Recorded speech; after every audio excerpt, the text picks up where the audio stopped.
வேலை வாய்ப்புடன் ஆசிரியர்களின் நேரடி கவனத்தில் ஃபேஷன் டிசைனிங் படிக்க ஆண்ட்வே ஸ்கூல் ஆஃப் டிசைன். சன்லேண்ட்ல சமைச்சா சக்தி தானா வரும். குறைந்த விலை, நிறைந்த தரம், தங்கள் தேவைகள் அனைத்தும் ஒரே இடத்தில். ஜெயச்சந்திரன்.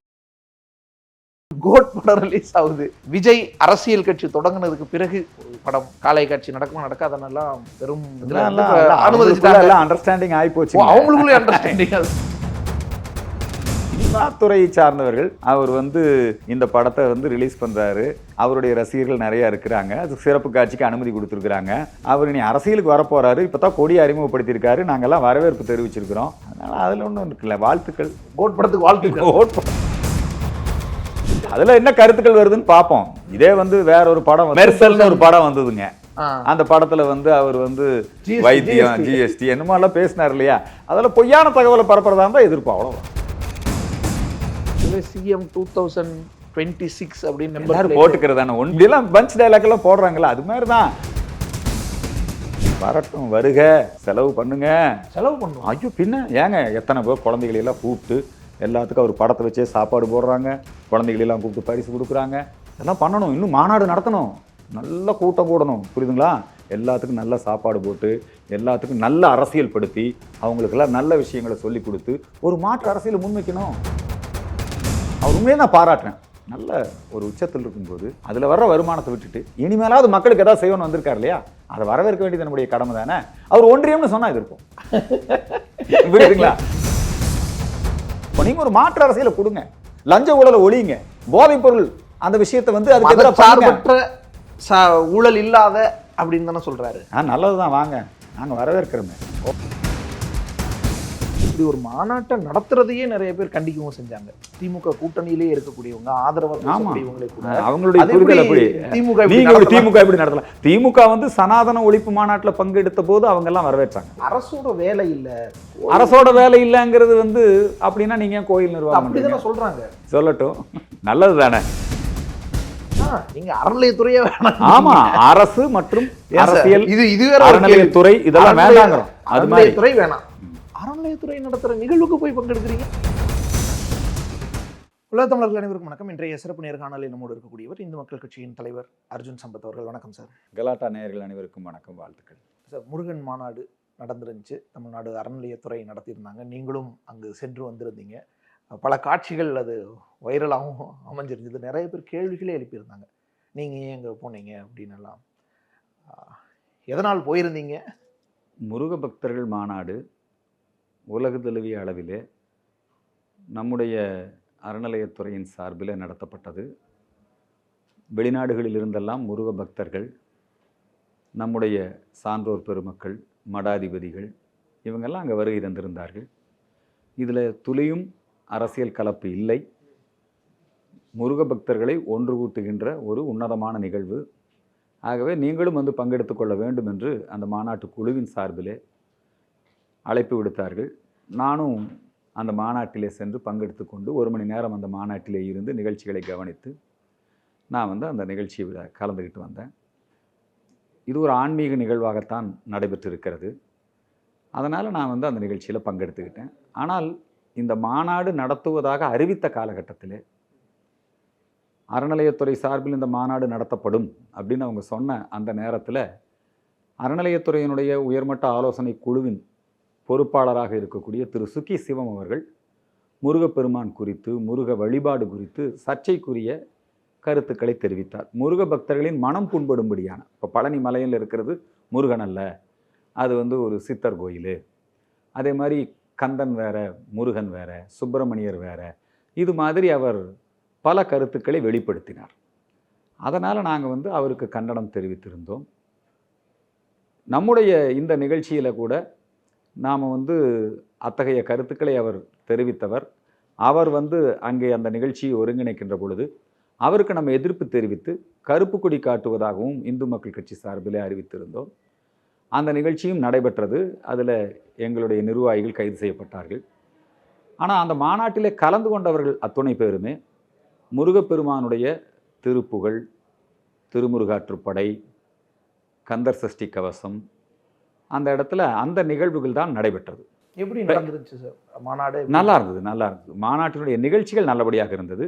அதில் சில விமர்சனங்கள் வந்திருக்கு, எங்களுக்கும் அந்த விமர்சனங்கள் இருக்கிறது. என்ன விமர்சனம்? அதாவது இந்த மாநாடு நடைபெறுவதற்காக கோயில் பணத்திலே இருந்து செலவு செய்யப்பட்டிருக்கிறது அப்படிங்கிற தகவல் இருந்தது. அறநிலையத்துறை நடத்துதில்ல? அறநிலையத்துறை நடத்தலாம். இப்போ பிற சமய நிகழ்ச்சிகளுக்கு அரசு பொது நிதியிலே இருந்து கொடுக்கிறது. வக்பு நிதியிலிருந்து அவங்க கொடுக்கல.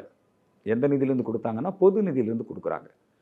பாழடைந்த அல்லது புனரமைக்க வேண்டிய மசூதிகளை, சர்ச்சுகளை பராமரிப்பதற்கு மாவட்ட ஆட்சித்தலைவர் அவர் முன்னின்று விண்ணப்பங்களை வரவேற்று அவங்க வந்து அரசே செலவு பண்ணுது. அதே மாதிரி இதில் வந்து கோயிலுடைய வைப்பு நிதி என்பது எதற்காக வைக்கப்பட்டிருக்கிறது என்று சொன்னால், அது வந்து கோயிலுடைய அந்த பூஜை காரியங்கள், கட்டளைகள், இதற்காக அது வைக்கப்பட்டிருக்கு. அந்த நிதியை எடுத்து இதுக்கு செலவு பண்ணியிருந்தால் அது சரியானது அல்ல, அது விதிமுறைகளுக்கு மாறானது.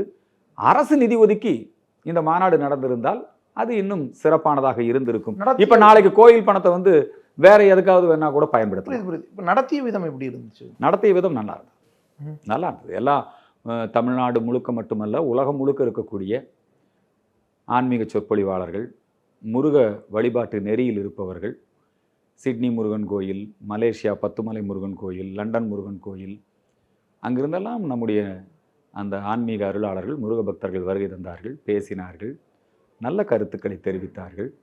அதில் ஒரு சில பேர் அமைச்சரையும் அல்லது நம்முடைய முதலமைச்சரையும் அவங்க வந்து தனிநபர் புகழ்ச்சி அப்படிங்கிறது கொஞ்சம் இருந்தது. ஆனாலும் கூட அவர்கள் பேசிய நல்ல விஷயங்கள் வரவேற்கத்தக்கது. மாநாட்டிலே நிறைவேற்றப்பட்ட தீர்மானங்கள் அதை வந்து பார்த்திங்கன்னா திராவிடர் கழகம், நம்முடைய கம்யூனிஸ்ட் அமைப்புகள், இவங்க எல்லாமே வந்து அதை விமர்சிக்கிறாங்க. பழனியாண்டவர் கோயிலின் சார்பிலே நடைபெறுகின்ற கல்லூரி, அந்த கல்லூரியில் இருக்கக்கூடிய மாணவர்களுக்கு கந்த சஷ்டி பாராயணம் செய்வதற்கு முயற்சி செய்ய வேண்டும் அப்படிங்கிற ஒரு தீர்மானம் இருக்குது. உடனே கல்வியை காவிமயமாக்குவதற்கு அறநிலையத்துறை துணை போகிறது அப்படின்னு அவங்களே விமர்சனம் வைக்கிறாங்க. அதனால் அந்த அளவிலே நாங்கள் வந்து நீங்கள் ஆதரிக்கிறீங்க. நாம பின்ன கோயிலிருந்து நடத்தக்கூடிய வேலை அது நம்ம வேற எப்படி தான் நீங்கள் வந்து அது கோயில் நிர்வாகம், கோயில் பணம், அதில் வந்து நடத்தக்கூடிய கல்லூரி, அங்கேயே நீங்கள் பண்ணலன்னா அப்புறம் எங்கே பண்ணுவீங்க? தீர்மானங்களை தாண்டி சார் இப்படி ஒரு மாநாட்டை நடத்துறதையே நிறைய பேர் கண்டிக்கவும் செஞ்சாங்க. திமுக கூட்டணியிலேயே இருக்கக்கூடியவங்க, ஆதரவாக கூட அவங்களுடைய புரிதல் அப்படி. திமுக எப்படி நடத்தலாம்? திமுக வந்து சனாதன ஒழிப்பு மாநாட்டில் பங்கெடுத்த போது அவங்க எல்லாம் வரவேற்றாங்க. உதயநிதி போய் பேசினாரு. இதே நம்முடைய அறநிலையத்துறை அமைச்சரும் அதில் பங்கெடுத்துக்கிட்டாரு, காவி வேஷ்டியோடய போனார். அப்போ வந்து அங்கே சனாதனத்தை ஒழிப்போம்னெல்லாம் பேசினாங்க, கொசு டெங்கு மலேரியான்னு பேசினாங்க. நாம எல்லாம் எதிர்ப்பு தெரிவித்தோம். நீங்கள் எதிர்ப்பு தெரிவிங்க. ஆமாம், கடுமையாக. நீங்கள் இதை ஆதரிக்கிறீங்க, அவங்கெல்லாம் எதிர்க்கிறாங்க. அது இருக்கிறது தானே, அவங்களுடைய கருத்துக்கள், அவங்களுடைய பார்வையில் அதை எதிர்க்கிறாங்க. நாங்கள் எங்களுடைய பார்வையில் இதை வந்து இந்த மாநாடு இந்து சமய அறநிலையத்துறை நடத்தியது. இது மட்டும் பத்தாது, சிவபக்தர்கள் மாநாடு நடத்தணும். என்ன சிவன் கோயிலில் அம்மன் மாநாடு நடத்தணும், இந்து சமய மாநாடு நடத்துங்க. கன்னியாகுமரியில் நடத்துனீங்க இல்லை நீங்கள், இந்து சமய மாநாடு நடத்துங்க. இப்போ இந்த இந்து சமய மக்களை, இந்த வழிபாட்டு நெறியாளர்களை, இந்த கோயில் சார்ந்தவர்களை, இந்த கோயில் சார்ந்த சமூகத்தை ஒருங்கிணைக்கக்கூடிய பணியை யாரும் செய்யறதில்லை. இந்த நேம் ஆஃப் செக்குலரிசம், மதச்சார்பற்ற தன்மை என்கிற போர்வையில் ஹிந்து கோயில் விழாக்கள் அல்லது ஹிந்து கோயில் கல்வி அல்லது ஹிந்து கோயில் நிகழ்வுகள், இதுக்கு மட்டும்தான் இத்தனை விமர்சனங்கள், இத்தனை எதிர்ப்பு. அவங்களெல்லாம் நீங்கள் மைனாரிட்டிங்கிற பட்டியலில் வச்சுக்கிட்டு அரசோட வேலை இல்லை, அரசோட வேலை இல்லைங்கிறது வந்து அப்படின்னா நீங்கள் கோயில் நிர்வாகம் அப்படிதானே சொல்கிறாங்க. சொல்லட்டும், நல்லது தானே, விட்டுருங்க, அரசு நிர்வாகம் பண்ண வேண்டாம், விட்டுருங்க. எங்களுடைய நீண்டகால கோரிக்கை அதானே. நீங்க அறநிலையத்துறையே வேணாம். ஆமா, அரசு மற்றும் அரசியல், இது அறநிலையத்துறை இதெல்லாம் வேண்டாங்க. அறநிலையத்துறையே வேணான்ட்டு அறநிலையத்துறை நடத்துற எப்படி வந்து வக்பு வாரியம் ரைட் சார், அறநிலையத்துறை வேணாம், அறநிலையத்துறை நடத்துற நிகழ்வுக்கு போய் பங்கெடுக்கிறீங்க. நல்லது தானே. அறநிலையத்துறை வேண்டாம், ஆனா கோயில்கள் வந்து இப்ப அவங்க கட்டுப்பாட்டுல இருக்குது, அதுக்காக நாங்க சாமி கும்பிட போகாம இருக்க முடியுமா? இல்லைங்களா? அது சரியில்லை. அது நாம வந்து இந்து சமய அறநிலையத்துறை சரியான பாதையில் நடந்தால் வாழ்த்துக்கள். வாழ்த்துக்கள். ஆனா அறநிலையத்துறை அப்படிங்கிறது அகற்றப்பட வேண்டும் என்கிற எங்களுடைய நிலைப்பாட்டில் எந்த மாற்றமும் இல்லை. அந்த அமைச்சரோடய உட்காந்து பேசிட்டு இருந்தீங்க.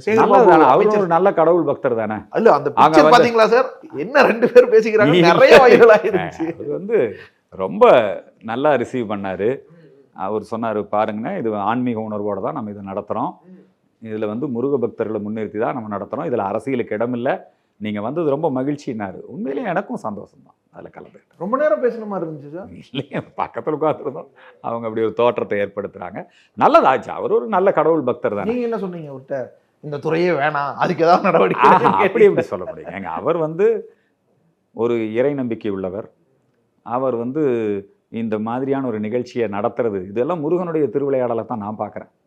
சனாதன ஒழிப்பு மாநாட்டில் பங்கெடுத்து கொண்ட அவரே முருக பக்தர்கள் மாநாடு நடத்தும் போது அந்த இடத்துல நாம ஆதரிக்க வேண்டியது தானே. இப்படி எடுத்துக்கலாம்ல, திமுக அல்லது திமுக அமைச்சரவை அப்படிங்கிறது கடவுள் மத எதிர்ப்புக்கான ஒரு முழக்கம் யாராவது வைக்கிறாங்கன்னா அவர்கள் பக்கம் நிக்குது. கடவுள் மத உணர்வுக்காக யாராவது நிக்கிறாங்கன்னா அவங்க பக்கம் ரெண்டு பக்கமும் நிக்கலாம். ஆனா ஒரு கண்ணுக்கு வெண்ணெய், ஒரு கண்ணுக்கு சுண்ணாம்பு இருக்கு. இப்ப நல்ல வெண்ணெய் தானே சார் வச்சிருக்காங்க முருகன் மாநாடுங்கிறது. ஏன் சரி ரைட்டு. அப்புறம் ஏன் நீங்க விநாயகர் சதுர்த்திக்கு பேச மட்டும் தான் செஞ்சாங்க, நடத்தவே செஞ்சிருக்காங்க. விநாயகர் ஏங்க இங்க நீங்க கோயில் வருமானம் பூரா நீங்க நிர்வாகம் பண்றீங்க, அதுவே நடத்த மாட்டேங்கிறாங்கன்னு நம்ம எவ்வளவு பேசியிருக்கோம். அதான் உண்மைதான், நடத்திருக்காங்கல்ல, அதனாலதான் கலந்துக்கிட்டோம். அதுதான் நான் இதனால அவங்க செய்யக்கூடிய எல்லா காரியமும் நம்ம சொல்லலாம் இந்த விஷயத்துலதான். அதனால முருக பக்தர்கள் மாநாடு அப்படிங்கிறது ஒரு நல்ல முன்னெடுப்பு. இதை தொடர்ந்து அறநிலையத்துறை சிவபக்தர்களுக்காக அனைத்து ஹிந்துக்களையும் ஒன்று திரட்டுவதற்காக அவங்க அது பயன்படுத்தணும், செய்யணும். கோயில் எல்லாம் இந்த மாதிரி வேலைகள் செய்யணுங்கிறதுக்காக தானே கோயில்கள். சர்ச்சு மூலமா கிறிஸ்தவர்களை ஒருங்கிணைக்கிறார். அதுவும் கேட்கறாங்க. அப்படின்னா இந்து மதத்துக்கு இப்படி மாநாடு நடத்துறீங்க, அப்ப இந்து மத கோயிலை இவர்கள் நிர்வாகம் செய்கின்ற காரணத்தினால்தான் நாங்க இதை சொல்றோம். புரியுதுங்களா? அவங்க அவங்களுடைய மதரசாக்களையோ இவங்க போய் நிர்வாகம் பண்ண முடியாதுல்ல. அது வக்பு தனி, மதரசா தனி, சர்ச்சு தனி. அங்க போய் இங்க அறநிலையத்துறை அமைச்சருக்கு அங்க என்ன வேலை இல்ல. அங்க யார் நிர்வாகம் பண்றாங்க? அங்க அவங்களே நிர்வாகம் பண்றாங்க. அங்க அரசியல்வாதி தலையிட முடியாது. மைனாரிட்டி ரைட்ஸ் கவர்மெண்ட் தான் நியமிக்குதே. நியமிப்பாங்க. தலைவர் யாரு? அதுல போய் நீங்க என்னைக்கு விழா நடத்தணும், என்னைக்கு நீங்க அப்படி நடத்த கேக்குறாங்க. மாநாடு இங்க நடத்துற மாதிரி இஸ்லாமிய மாநாடு, கிறிஸ்துவ மாநாடு நடத்துறாங்க. அவங்க நடத்திட்டு தான் இருக்காங்க. இவங்களும் போய் அங்க பங்கெடுத்துட்டு தான் இருக்காங்க. அங்க போய் அல்லேலூயான்னு சொன்னாரே நம்ம ஆளு, எங்க அறநிலையத்துறை அமைச்சர் அங்க போய் அல்லேலூயா சொன்னாரா இல்லையா? உங்க அறநிலையத்துறை அமைச்சர் பின்ன நம்ம இந்து சமய அறநிலையத்துறை அமைச்சர். அதே நேரத்தில் நாங்க அரசியல்வாதி இந்த ரெண்டு பேர்த்து கையிலையும் ஆலயங்கள் இருக்கக்கூடாது அப்படிங்கிறதுல இன்னும் தெளிவாக இருக்கிறோம். இப்போ கூட்டணி எல்லாமே பேச ஆரம்பிக்கிறாங்க. என்ன எல்லாம் ஒன்னா உட்கார்ந்துருக்காங்க, பேசிக்கிறாங்க ரகசியமா. இதுக்கு முன்னாடி ராஜ்நாத் சிங் வந்திருந்தப்ப அண்ணாமலையும் கூப்பிட்டு பேசினாங்க, தனியா பேசிக்கிறாங்க. அதெல்லாம் சும்மா ஒரு பாரதிய ஜனதா கட்சியோ இந்து அமைப்புகளோ அல்லது ஆர்எஸ்எஸோ நாங்கெல்லாம் நாடு முதல், நேஷன் ஃபர்ஸ்ட், தர்மம் முதல், நம்முடைய கலாச்சாரம் பண்பாடு, இந்த அடிப்படையில் எங்கள் கொள்கைகளில் நாங்கள் தெளிவாக இருக்கோம். இப்போது இந்தியா முழுக்க இருக்கக்கூடிய ஆர்எஸ்எஸ் சார்ந்த அமைப்புகளுடைய ஒரு கூட்டம் அகில பாரத அளவில் பாலக்காட்டில் நடைபெற்றது. ஆர்எஸ்எஸ் அமைப்பு பல்வேறு துறைகளில் வேலை செய்யுது. பாரதிய மஸ்தூர் சங்கம் தொழிலாளர் துறையில் உலகத்தின் மிகப்பெரிய தொழிற்சங்கம். மாணவர் அமைப்பு, உலகின் மிகப்பெரிய மாணவர் அமைப்பு ஏபிவிபி. உலகத்தின் மிகப்பெரிய அரசியல் கட்சி பிஜேபி, அது ஆர்எஸ்எஸ்காரர்களால் நடத்தப்படுகிறது. இது மாதிரி ஒரு 300க்கும் மேற்பட்ட அமைப்புகள் இருக்குது. பல்வேறு தளங்களில் பணியாற்றக்கூடிய அமைப்புகள் பாலக்காட்டில் ஒன்று கூடி நம்ம சந்திக்கிறோம். நாம் இதில் அந்த கட்சி இந்த கட்சி அரசியல் இதெல்லாம் பார்க்கல. அதில் 2 முக்கியமான விஷயங்கள் கவனத்தில் எடுத்துக்கொள்ளப்பட்டிருக்கிறது. சாதிவாரி கணக்கெடுப்பு, அது அரசியலுக்காக மக்களை பிரிப்பதற்காக பயன்படுத்தக்கூடாது. ஆனால் சாதிவாரி கணக்கெடுப்பை நம்முடைய மக்களுடைய வாழ்வாதாரம் மற்றும் இடஒதுக்கீடு போன்ற விஷயங்களை சரிப்படுத்துவதற்காக நீங்கள் அந்த கணக்கெடுப்பை எடுக்கலாம் அப்படிங்கிறத இன்னைக்கு ஆர்எஸ்எஸ் மிக தெளிவாக அந்த தொடர்பாளர் பேசினார்னா செய்தி வந்துச்சு. ஆனா ஒரு அதே மாதிரி அடுத்து இன்னொன்று, தமிழ்நாட்டில் கிறிஸ்தவர்களின் ஆதிக்கம், மதமாற்றம் அதிகரித்து கொண்டிருக்கிறது. எப்பவுமே ஆர்எஸ்எஸ் ஆண்டுக்கு ஒரு தமிழ்நாட்டை பத்தி மட்டும் பெக்குலரா அதுவும் பேசப்பட்டிருக்கு, தமிழ்நாட்டை பற்றியும் பேசப்பட்டிருக்கு. தமிழ்நாட்டில் மதமாற்றங்கள் அதிகரித்து வருகிறது. குறிப்பாக கடலோர பகுதியிலே வசிக்கக்கூடிய மீனவர் மக்கள், பட்டியலின மக்கள், இவங்க மத்தியில் மதமாற்றம் குறிவைத்து நடத்தப்படுகிறது. இது தடுக்கப்பட வேண்டும். இது நம்முடைய தேசத்திற்கும் நம்முடைய கலாச்சாரத்திற்கும் பண்பாட்டிற்கும் ஆபத்து. ஆகவே தமிழ்நாட்டில் விசேஷ கவனம் கொடுக்கணும். இது முதல் முறை அல்ல. இதுக்கு முன்னாடி பஞ்சாப்ல பிரிவினைவாதம், ப்ளூ ஸ்டார் ஆபரேஷன், பொற்கோயில் கோரிக்கை வந்தபோது, பஞ்சாப்ல ஒன்றும் கண்ட்ரோல் பண்ண முடியாத சூழல் ஏற்பட்ட போது அந்த நேரத்தில் நாடு முழுக்க இருக்கக்கூடிய ஆர்எஸ்எஸ்காரர்கள் எல்லோரும் பஞ்சாபிலே சென்று பணியாற்ற வேண்டும், பிரிவினைவாதத்தை முறியடிக்க வேண்டும். அதுக்காக நிறைய பேர் முழு நேர ஊழியர்கள் அங்கே போய் பணியாற்றினாங்க. வடகிழக்கு மாநிலங்கள் நாகாலாந்து, மிசோராம், அஸ்ஸாம் இந்த பகுதியில் அங்கே கிறிஸ்தவர்கள் பெரும்பான்மையாகி அந்த இடத்துல பிரிவினைவாதம், பயங்கரவாதம் தலை தூக்கிய பொழுது அங்கேயும் போய் வேலை செஞ்சோம், அங்கேயும் போய் காஷ்மீர்லயும் வேலை செஞ்சோம். ஆமா, எஸ் எஸ். அதனால அது மாதிரி இன்னைக்கு தமிழ்நாட்டில் இப்ப தமிழ்நாட்டு அதே இந்த மாதிரி மோசடி கவனம் மதமாற்றம் எடுத்து- இது அதிகரித்திருக்கிறது. இந்த இடத்துல வந்து வேலை செய்யணும், இதை எடுத்திருக்காங்க. ஆர்எஸ்எஸ் என்பது ஒரு கலாச்சார பண்பாட்டு அமைப்பு. அதுக்கு கட்சி பேதமெல்லாம் கிடையாது. ஆர்எஸ்எஸ்ங்கிறது நல்ல மனிதர்களை உருவாக்குகிறது. ஆர்எஸ்எஸ்ல பயிற்சி பெற்றவர்கள், நல்ல குவாலிட்டி உள்ள, தேசத்திற்காக எதையும் தானாக முன்வந்து செய் சுயம் சேவக்னாலே அதுதான் அர்த்தம்.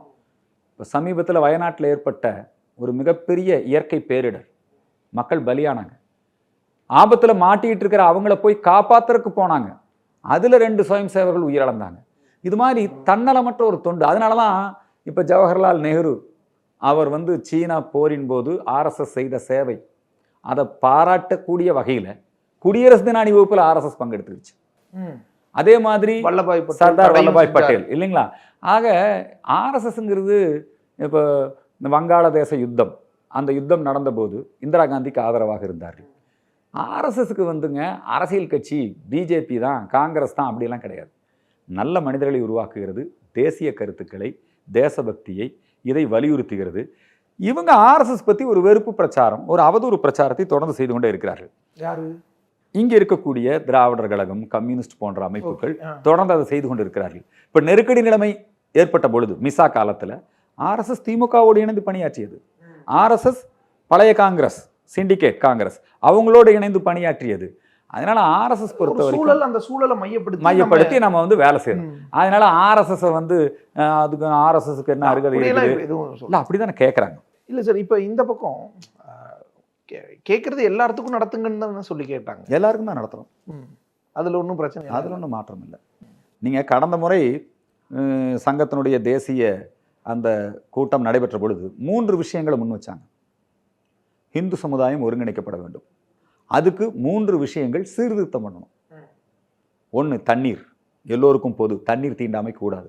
அடுத்து சுடுகாடு, எல்லோருக்கும் பொது, அந்த தீண்டாமை கூடாது, ஒழிக்கப்பட வேண்டும். பொது சுடுகாடு, சுயம் சேவர்கள் இதுக்கு போய் வேலை செய்யணும். பொது சுடுகாடு. அதுக்கு அடுத்தது கோயில் வழிபாடு. இந்த 3லையும் இந்துக்கள் மத்தியில் ஏற்றத்தாழ்வு, பேதங்கள் இருக்கக்கூடாது. இதை சுயம் சேவர்கள் ஒரு லட்சியமாக எடுத்துக்கொண்டு அவங்க அந்தந்த பகுதியில் பணியாற்றணும். இந்த 3 வருஷமாக இந்த பணியை ஆர்எஸ்எஸ் ஒன்றும் விளம்பரம் தேடிக்கின்ற அமைப்பு கிடையாது. ஆர்எஸ்எஸ்ல மெம்பர்ஷிப் அப்படியெல்லாம் கிடையாது. ஆனால் 100 ஆண்டு காலமாக நாங்கள் இந்த பணியை செவ்வனே செய்து வருகிறோம். இப்போ இந்த பாலக்காட்டில் கூடி எடுத்திருக்கின்ற தீர்மானங்கள், வகுக்கப்பட்டிருக்கின்ற திட்டங்கள், இதெல்லாமே வந்து இந்த 100ஆண்டு விழா 1925 இப்போ 100ஆண்டு விழா வரப்போகுது. அந்த 100ஆண்டு விழாவின் பொழுது இந்த நாடு முழுக்க சங்கத்தினுடைய தாக்கம், சங்கத்தினுடைய அந்த எதிரொலி வெகு சிறப்பாக அமைய வேண்டும் அப்படிங்கிறதான் சங்கத்தினுடைய திட்டம். சார், அதான் திமுக பாஜக கூட்டணி நெருங்குற மாதிரி அதுக்கான வாய்ப்பு சார். திமுக பிஜேபி கூட்டணி நீங்களும் இல்ல, உட்கார்ந்து பேசுறீங்க, மிக தெளிவாக கழகங்கள் இல்லாத தமிழகம் அப்படிங்கிறது எங்களுடைய நீண்ட நாள் நெருக்கம் பாராட்டுறது வந்து நெருக்கம் பாராட்டுறது. நாணய வெளியீட்டு விழாக்கு வந்தது, நான் முருக பக்தர் மாநாட்டில் கலந்துகிட்டது, இதெல்லாம் வந்து இதுக்கும் அரசியலுக்கும் என்ன சம்பந்தம்? பொது நிகழ்வு, மரியாதை. அதனால நம்ம அதுல கலந்துக்கிறோம். இன்னொரு பக்கம் சார், எச் ராஜா இப்ப ஒருங்கிணைப்பாளர் பொறுப்பை எடுத்திருக்கிறாரு. செய்தியாளர்களை சந்திக்கும் போது முருகன் மாநாட்டை திட்டம் தான் செய்யறாரு. இல்ல கிரிட்டிசிசம் இருக்கே, எனக்கே இருக்கே. ஓகே, அதாவது முருகர் மாநாட்டுக்கு கோயில் பணத்துல செலவழித்தது அப்படிங்கிறத நாங்க வந்து எதிர்க்கிறோம். அதே மாதிரி முருகர் மாநாடு அப்படிங்கிற அந்த திமுக இந்து விரோத கட்சி தான்றாரு. நானும் இப்ப அதான் சொல்றேன். என்ன சார், ஏன் இந்து விரோத கட்சி தலைவர்களோட உட்கார்ந்து மாநாட்டில் அட்டன் பண்ணிட்டு வந்துட்டு நான் அதான் சொல்றேனே, திமுக அறநிலையத்துறை அமைச்சர் அவங்க அறநிலையத்துறை சார்பில் முருக பக்தர்கள் ஒருங்கிணைக்கிறாங்க, அதில் கலந்துக்கிட்டோம். அதுக்காக திராவிட முன்னேற்ற கழகம் ஒரு இந்து விரோத அமைப்பு அப்படிங்கிறது அதுல இருந்து அவங்க பின்வாங்கலையே. இல்ல நாங்க இந்து விரோதிகள் இல்ல, எங்க சனாதன ஒழிப்பு எங்க கொள்கை இல்லைன்னு சொல்லிட்டாங்களா? திகால இருந்து சிபிஎம்ல இருந்து எல்லாரும் திட்டுறாங்க. ஏன் திட்டுறாங்க? முருகன் மாநாடு நடத்தலான்னு. இப்ப போய் நீங்க திமுக சொல்லலாம். திமுக வந்து இன்னும் விநாயகர் சதுர்த்திக்கு வாழ்த்து சொல்றதுக்கு அப்படி சொல்லிட்டா அப்படி சொல்லிட்டா விநாயகர் சதுர்த்தி வேற அது மட்டும் இல்லைங்க. ஆமா, எப்படியும் வழக்கம் போல வாழ்த்து சொல்லுவாரான்னு தெரியல. ஏன்னா இதுவரைக்கும் வாழ்த்து சொன்னது இல்லை தான். இல்லைங்க, அவங்களுக்கு வந்து அவங்க ஏற்கனவே சொல்லியிருக்காரு. அவர் ஆர்எஸ் பாரதி பேசும்போதா இருக்கலாம், ராசா அவர் சொல்லும் போதா இருக்கலாம், எங்களுக்கு இதில் எல்லாம் நம்பிக்கை இல்லை. ரைட், நீங்கள் கட்சியாக உங்களுக்கு நம்பிக்கை இல்லை, உங்கள் கட்சி சார்பில் நீங்கள் பண்ணாதீங்க. ஆனால் ஒரு முதலமைச்சர் ஆயிருக்கீங்க, பெரும்பான்மையானோர் விநாயகரை வழிபடுகின்றவர், உங்கள் வீட்டில் உள்ளவர்கள் உட்பட. இப்போ வந்து துர்காமா வந்துங்க திரு கருணாநிதி அவர்களுடைய குலதெய்வம் அங்காளம்மன், அந்த கோயிலை எடுத்து அவங்க கும்பாபிஷேகம் பண்ணுறாங்க. இன்னும் 5ஆம் தேதினா நாளைக்கு இல்லையா, நாளைக்கு நடக்க போகுது. அவங்களே ராஜகோபுரம் எல்லாம் பூரா சனாதன முறைப்படி தான் பண்ணுறாங்க. என்னங்க, அவங்க வந்து சனாதனத்தை ஒழிக்கணும், கொசு டெங்கு அப்படின்னு சொன்னா வீட்டுல இருக்கிறவங்க கும்பிடுறாங்க, வீட்லயே பூஜை அறை வச்சுக்கிறாங்க. இது என்ன strategy? தடையே சொல்லலையே, அதுக்கெல்லாம் வந்து அப்புறம் ஏன் அதை வந்து கொசு டெங்கு அப்படின்னு ஒப்பிடுறீங்க? சார் எதனாலன்னு இருக்குல்ல, எதனால சொல்லுங்க சார். அந்த ஏற்றத்தாழ்வுகள்லாம் இருக்கு, அந்த ஏற்றத்தாழ்வுகள் அடிப்படையில தானே சொல்றாங்க. ஏற்றத்தாழ்வுகளை அடிப்படையில் நீங்களே இப்ப சொன்னீங்க ஆர்எஸ்எஸ்ல என்ன தீர்மானம் நிறைவேற்றோம், தண்ணீர் தீண்டாமை கூடாது, எல்லாருக்கும் பொது அப்படின்னு நம்ம பேசுறோம். அதுவும் 2020 உட்காந்து நம்ம பேசியிருக்கோம்னா அப்ப என்ன அர்த்தம்? என்ன, தண்ணீர்ல கூட இன்னும் தீண்டாமை இருக்கு. ஒரு பொது கிணறு ஆக்சசிபிளா இந்தியால பல இடங்கள்ல இல்லாம இருக்குங்கிறதுனால தானே ஆர்எஸ்எஸ் இதுக்கு முன் வந்து நம்ம செயல்படணும். இருந்திருக்குல்ல, எதன் பேரால இருந்துச்சுன்னு இருக்குல்ல, எதன் பேரால இருந்தது? மத தர்மம்ன்ற அடிப்படையில சொல்லி வச்சிருந்தாங்க. இல்ல சார், அது வந்து பிரிட்டிஷாருடைய கண்கூடாவே ஆர்எஸ்எஸ் இப்படி ஒரு முயற்சி எடுக்கிறது பாராட்டுகள் பாருங்க. நேத்து கூட எல் முருகன் அவர்கள் ஒரு பெரிய குற்றச்சாட்டை வச்சிருக்காரு. நேத்து அவருடைய ஊர், எல் முருகன் மந்திரியா இருக்கிறாரு, அவருடைய ஊர் பக்கம் போயிருக்கிறாங்க. அந்த ஊர்ல நம்முடைய அருந்ததிய மக்கள் வசிக்கக்கூடிய பகுதியில் என்னங்க, அந்த கோயிலில் அங்கே வந்து அவங்க மனித மலத்தை கொண்டு போய் அந்த பூட்டு மேலே அந்த செவுத்துல எல்லாம் எழுதி அசிங்கப்படுத்தி இருக்கிறாங்க. என்ன சார் சொல்றீங்க? கோயில் இன்னும் என்ன காரணம், திராவிட ஆட்சி தான் சார். இன்னொரு பக்கம் வேலூர்ல கோயிலே இடிச்சிருக்காங்க, அந்த செய்தி கவனிச்சீங்க? ஆமா, இதையெல்லாம் சரிபடுத்தணும். எதன் அடிப்படையில் இதெல்லாம் சரிபடுத்தணுங்கிறதா உங்க நோக்கமும் அதுதான். ஆனா அதுக்கு பேர் இப்படியா? அவங்க நோக்கம் அது இல்ல. அவங்க நோக்கம் இதை பிரித்து இந்த மக்கள் மத்தியிலே ஒரு மோசமான ஒரு சாதி மத அரசியலை நடத்தி அதன் மூலமாக அவங்க வந்து ஒரு பலனடைவது அல்லது மோசடி மதமாற்ற சக்திகளுக்கு ஏற்படுத்தி மோதல் இருக்குது. நீங்க நல்லா தெரிஞ்சுங்க. இப்ப மோதல் இருக்கு. திமுகவினுடைய முதலமைச்சர் சிஎஸ்ஐ கிறிஸ்தவர்கள் மாநாட்டில் போய் கலந்துகிட்டு இது சிஎஸ்ஐ கிறிஸ்தவர்கள் அரசு டிக்ளேர் பண்றாங்க. அவர்களுக்குமான அரசு தான். அப்படி சொல்லல, எல்லாருக்குமான அரசு தான். அப்படி சொல்லலையே. இல்ல சார், அர்ஜுன் சம்பத்துக்கான ஆட்சி நடக்குது, தேவேந்திரனுக்கான ஆட்சி நடக்குது. இல்ல இது கிறிஸ்தவர்களுக்கான ஆட்சி. என்கிட்ட பேசும்போது சொல்லுவாங்க இது கிறிஸ்தவர்களின் ஆட்சி. மிக தெளிவா சொல்றாரு. இல்ல சார், நம்பிக்கை ஏற்படுத்துறது. ஐயா, அப்பா நீங்க வந்து உங்களுக்கு விரோத அரசு நினைக்காதீங்க, விரோத அரசு பயப்படாதீங்க. அது மட்டும் இல்ல, உங்களுக்குமான அரசு. அவங்க என்ன பேசுறாங்க, இது கொசு, இது டெங்கு, இது மலேரியாங்கறாங்க. அதான் சார், அப்புறம் அத பத்தி கோவில் பூட்டறதுல அது மலேரியா தவறு, அது டெங்கு தான். அது சீர்திருத்தங்கறீங்க. ஆனா நீங்க அத பண்ணலையே, நீங்க அத ஊக்குவிக்கிறீங்கல்ல. நீங்க என்ன பண்றீங்க, அங்க போய் நின்னுகிட்டு நீங்க இதை வந்து ஸ்டாலின் ஐயா ஒரு நிக்கால போய் கலந்துக்கிறாரு. அங்க போனா இஸ்லாம் நல்லது, நிக்கா நல்லது, மணமக்கள் வாழ்க பேசிட்டு வாங்க. அங்க போய் ஐயோ எங்களுதுலயும் இருக்குது புகை, கண்ணீர், என்னங்க மந்திரம் புரியல. ஏன் உங்க வீட்டுல நடக்கிற யாகம் அங்க போய் பேசுங்களேன். அப்போ நீங்க வந்து பண்றீங்க, நீங்களே ஒத்துப்பீங்க. இந்து மதத்துக்குள்ள எல்லா விமர்சனங்களும் உண்டு. மதத்தையே எதிர்க்கிற விமர்சனமும் அதுக்குள்ள. அதனாலதான் சொல்றோம், இந்த இந்துக்கள் பெரும்பான்மையா இருக்கின்ற வரைக்கும் தான் திமுக இருக்கும், அதிமுக இருக்கும், காங்கிரஸ் இருக்கும், கம்யூனிஸ்ட் இருக்கும். இந்துக்கள் சிறுபான்மை ஆயிட்டாங்கன்னு வச்சுக்கோங்க. இன்னைக்கு வங்காளத்துல இந்துக்கள் சிறுபான்மை, அங்கே கம்யூனிஸ்ட் இருக்க முடியுமா? பாகிஸ்தான்ல கம்யூனிஸ்ட் இருக்க முடியுமா? ஒரு செய்தி வந்து வங்கதேசத்துல இப்ப ஒரு பிரச்சனை ஆச்சு இல்ல, பிரதமர் எல்லாம் நாட்டை விட்டு வெளியேற சூழல். அப்ப அங்கிருந்த கம்யூனிஸ்ட் கட்சி ஊர்வலம் நடத்தினாங்க. இங்க வந்து இந்துக்களை தாக்க கூடாது, எல்லாம் ஒற்றுமையா இருக்கணும், என்ன பண்ணாங்க, ஊர்வலம் நடத்தினாங்க. அந்த சூழல் செய்திகள் நான் பார்த்தேன். விரட்டுவதில்தான் நம்பர் 1 கம்யூனிஸ்ட் கட்சி. உங்க விமர்சனம் எப்பவுமே அவுட் ஆஃப் த பாக்ஸ். அதெல்லாம் நாளைக்கு கோ டு கம்யூனிஸ்டுகள் என்னைக்குமே, புரியுதுங்களா, இந்தியாவை பிரிப்பது, இந்தியாவை உடைப்பது. நேற்று வங்காளதேசத்தில் நடந்தக்கூடிய இந்த விஷயத்துக்கு நீங்க எங்கேயோ நடக்குது, எங்கீங்க காசா, அதுக்கு நீங்க வந்து சேவ் பாலஸ்தீன், சேவ் சிரியா, எத்தனை போராட்டங்கள் ஆர்ப்பாட்டங்கள் பண்றீங்க. ஏன் பங்களாதேஷ் இந்துக்கள் பாதிக்கப்பட்டிருக்கிறாங்க? ஏன் பேச மாட்டேங்கிறீங்க? ஏன் பேசலையே சார்? சார் பேசி இல்லைங்க சார், நீங்க பேசல. பார்க்கல சார். அதெல்லாம் ஒண்ணு இல்லைங்க, சும்மா நீங்க சம்பிரதாயத்துக்கு சொல்லக்கூடாது. நீங்க சேவ் பாலஸ்தீன்ல சேவ் காட்டின சேவ் ஆர்வம், பாலஸ்தீனும் சேவ் சம்பிரதாயத்துக்கு சிரியால காட்டின ஆர்வம், அதுவும் அதுவும் ஏன் சம்பிரதாயத்துக்கு இல்ல, இல்ல, தான் சம்பிரதாயம் எல்லாம் ஒரு ஒண்ணும் இல்ல. பேர்ல ஒரு வருஷம் நீங்க கழிச்சு அங்க இருந்து போராட்டம். நீங்க அங்க இருந்து அவனை ஒரு பேச வருஷம் வைக்கிறீங்க. எங்க இருந்து ஒரு வருஷமா அந்த நடக்குது. ஹமாஸ் தீவிரவாதியை பேச வைக்கிறீங்க உங்க கூட்டத்துல. ஒரு பங்களாதேஷ் மைனாரிட்டி ஹிந்துக்களை நீங்க பேச வச்சிருக்கீங்களா? சர்வதேச மனித உரிமை அமைப்புகள்லாம் இருக்குது. நீங்க என்ன பொய் செய்தி பரப்புறீங்க? ஐயோ இந்தியா வந்து டேமை உடைச்சு விட்டுருச்சு. எங்க டேமே கிடையாது, வங்காளதேசத்தை தண்டிக்குது. எவ்வளவு திசை திருப்பி வச்சிருக்கீங்க இந்துக்களை. இன்னைக்கு கன்னியாகுமரியில கிறிஸ்தவர்கள் மெஜாரிட்டி ஆயிட்டாங்க, இந்துக்கள் சிறுபான்மை ஆயிட்டாங்க, தமிழர்கள் சிறுபான்மை ஆயிட்டாங்க.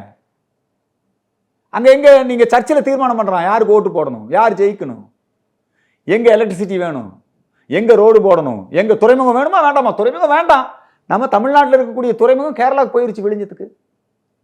இதெல்லாம் சர்ச்சோட வேலையா சார்? இதையெல்லாம் கம்யூனிஸ்ட்காரர் எதிர்த்து கேட்க வேண்டாமா? இதெல்லாம் சர்ச்சோட வேலையான்னு கேட்கிறேன். ஏசுநாதர் இதெல்லாம் சொல்லி கொடுத்தாரா? இதை சொன்னா அர்ஜுன் சம்பத் வந்து கிறிஸ்டியன்ஸ் மனம் என்ன? இதுல நாங்க ஏசுநாதரை பத்தி சொன்னோமா, பைபிளை பத்தி சொன்னோமா?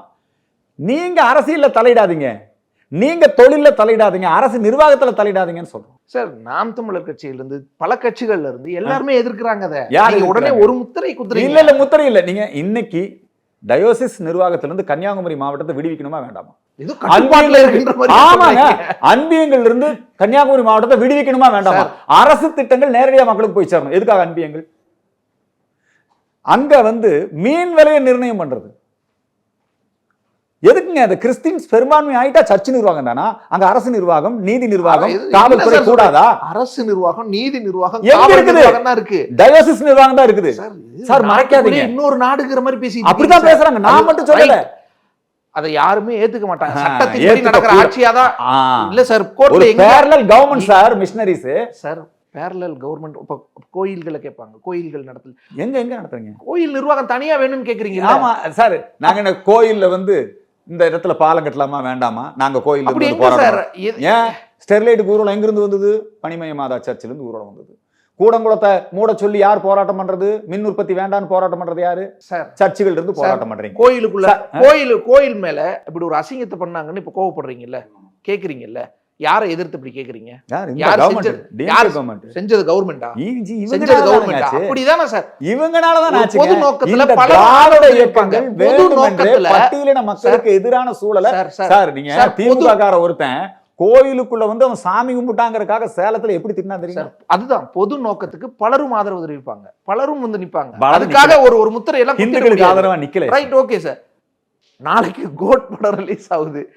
விஜய் அரசியல் கட்சி தொடங்குனதுக்கு பிறகு ஒரு படம், காலை காட்சி நடக்குமா நடக்காதனெல்லாம் பெரும் அனுமதிச்சுட்டாங்க. அண்டர்ஸ்டாண்டிங் ஆகி போச்சு. அவங்களுக்குள்ளே அண்டர்ஸ்டாண்டிங். ஏங்க, சினிமா துறையை சார்ந்தவர்கள் அவர் வந்து இந்த படத்தை வந்து ரிலீஸ் பண்றாரு, அவருடைய ரசிகர்கள் நிறைய இருக்கிறாங்க, அது சிறப்பு காட்சிக்கு அனுமதி கொடுத்துருக்குறாங்க. அவர் இனி அரசியலுக்கு வரப்போறாரு, இப்பதான் கொடியை அறிமுகப்படுத்தியிருக்காரு, நாங்கெல்லாம் வரவேற்பு தெரிவிச்சிருக்கிறோம். அதனால அதுல ஒன்றும் இருக்குல்ல, வாழ்த்துக்கள். கோட் படத்துக்கு வாழ்த்துக்கள். கோட் படத்துக்கு சினிமா படத்துக்கெல்லாம் வாழ்த்து தெரிவிக்கிறவங்க நீங்க சொல்றீங்களே, வேற என்ன சொல்றது? அதுல என்ன கருத்துக்கள் வருதுன்னு பார்ப்போம். இதே வந்து வேற ஒரு படம் வந்து மெர்சல்னு ஒரு படம் வந்ததுங்க. அந்த படத்துல வந்து அவர் வந்து நம்ம இந்த என்ன நம்ம இலவசம் அமெரிக்கால சிங்கப்பூர்ல எல்லாம் வந்து வைத்தியம் ஜிஎஸ்டி என்னமோ எல்லாம் பேசினார் இல்லையா?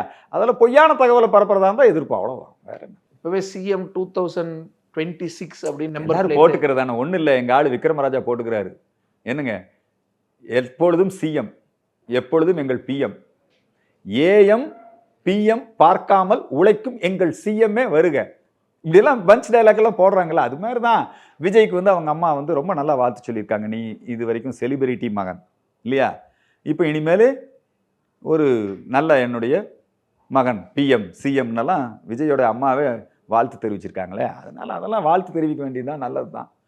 வரட்டும், வருக, செலவு பண்ணுங்க. செலவு பண்ணும். ஐயோ பின்ன ஏங்க, எத்தனை பேர் குழந்தைகளெல்லாம் கூப்பிட்டு எல்லாத்துக்கும் அவர் படத்தை வச்சே சாப்பாடு போடுறாங்க, குழந்தைகளெல்லாம் கூப்பிட்டு பரிசு கொடுக்குறாங்க. இன்னும் இத்தனை வருஷமா படத்தில் நடிக்கும் போதெல்லாம் தெரியல, ஆனால் இப்போல்லாம் பண்ணுறாங்க. அதெல்லாம் பண்ணணும், இன்னும் மாநாடு நடத்தணும், நல்ல கூட்டம் கூடணும், புரியுதுங்களா? எல்லாத்துக்கும் நல்ல சாப்பாடு போட்டு, எல்லாத்துக்கும் நல்ல அரசியல் படுத்தி, அவங்களுக்கெல்லாம் நல்ல விஷயங்களை சொல்லி கொடுத்து ஒரு மாற்று அரசியலை முன்வைக்கணும். அவர் உண்மையே நான் பாராட்டுறேன். நல்ல ஒரு உச்சத்தில் இருக்கும்போது அதில் வர்ற வருமானத்தை விட்டுட்டு இனிமேலாவது மக்களுக்கு ஏதாவது செய்யணும்னு வந்திருக்காரு இல்லையா, அதை வரவேற்க வேண்டியது நம்முடைய கடமை தானே. அவர் ஒன்றியம்னு சொன்னா எதிர்ப்போம். புரியுதுங்களா?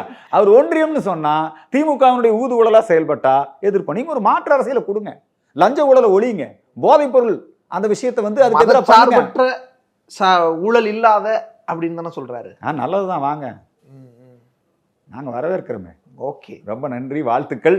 என்னங்க, விநாயகர் சதுர்த்தி வாழ்த்துக்கள். விநாயகர் சதுர்த்தி வாழ்த்துக்கள். நன்றி சர்வா. வேலை வாய்ப்புடன் ஆசிரியர்களின் நேரடி கவனத்தில் ஃபேஷன் டிசைன் படிக்க ஆண்ட்வே ஸ்கூல் ஆஃப் டிசைன். சன்லேண்ட்ல சமைச்சா சக்தி தானா வரும். குறைந்த விலை நிறைந்த தரம் தங்கள் தேவைகள் அனைத்தும் ஒரே இடத்தில் ஜெயச்சந்திரன்.